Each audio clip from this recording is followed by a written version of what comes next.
श्री स्वामी समर्थ. शुभ सकाळ. स्वागत आहे श्री स्वामी समर्थ कथा या चॅनेलमध्ये. आज मी तुम्हाला काही स्वामींचे विचार सांगणार आहे, ज्या विचारांनी नक्कीच आपल्या आयुष्यात येणाऱ्या प्रश्नांची उत्तरं आपल्याला सहज मिळतील. त्यातला पहिला विचार आहे, जर तुम्हाला आयुष्यामध्ये खूप संघर्ष करावा लागत असेल तर स्वतःला नशीबवान समजा, कारण देव संघर्ष करण्याची शक्ती त्यांनाच देतो ज्यांच्या क्षमता असते. दुसरा विचार, काही गोष्टींना योग्य वेळी पूर्णविराम दिला की पुढच्या गोष्टी खऱ्या अर्थाने जगता येतात. तिसरा विचार, नियती रोज तुम्हाला नवीन दिवस दाखवत असते, अगदी कोऱ्या करकरीत कागदाप्रमाणे. अरे, नियती तुमच्याकडून काहीतरी हिसकावून घेते, तर ते तुम्हाला काहीतरी नवीन आणि मौल्यवान देण्याकरिता तुमचा हात रिकामा करत असते.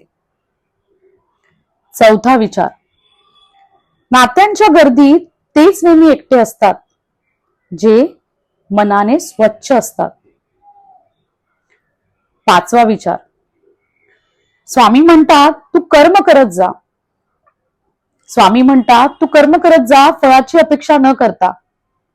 अरे, कर्म करणे हे तुझे कर्तव्य आहे आणि तुझ्या कर्माला योग्य ते फळ देणे ही माझी जबाबदारी आहे. सहावा विचार, आपली सावली निर्माण करायची असेल तर ऊन झेलण्याची तयारी असावीच लागते. सातवा विचार, काय चुकले हे शोधणारे पुढे जातात. काय चुकले हे शोधणारे पुढे जातात, कुणाचे चुकले हे शोधणारे तिथेच राहतात. आठवा विचार, संघर्ष स्वतःलाच करावा लागतो, म्हणून अडचणीत आधार शोधू नका, स्वतःलाच भक्कम बनवा. नववा विचार, शांत आयुष्य जगण्यासाठी मनातले असंख्य आवाज थांबवता यायलाच हवेत.